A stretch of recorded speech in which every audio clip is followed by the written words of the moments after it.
Assalamualaikum warahmatullahi wabarakatuh. Salam Jumaat. Alhamdulillah, hari ini 29 Mei tahun 2028. Tak terkira sisi ke berapa dah untuk ini.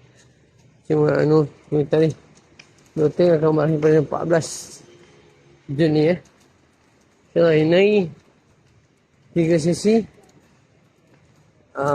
OT, PT, Hydro. InsyaAllah kita akan jumpa di hadapan ni, InsyaAllah.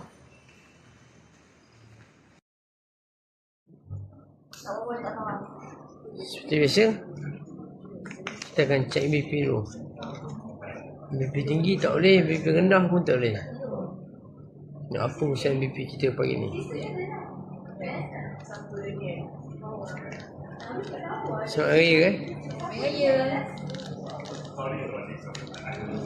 Ramai nak ini kan? Ha? Ramai ini semalam tak ramai je tau. Semalam tak ramai sangat.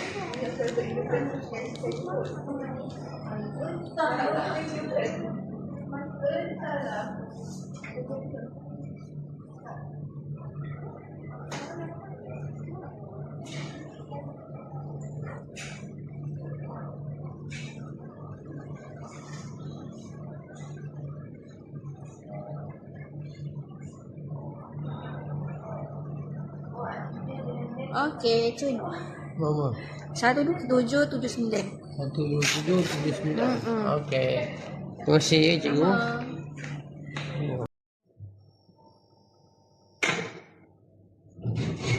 Okey.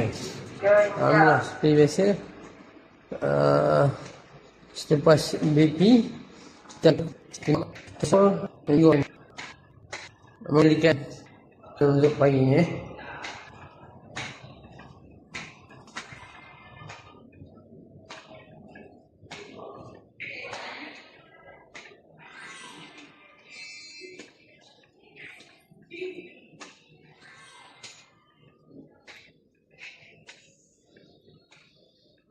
Assalamualaikum, Cik Ikan. Siapa ini?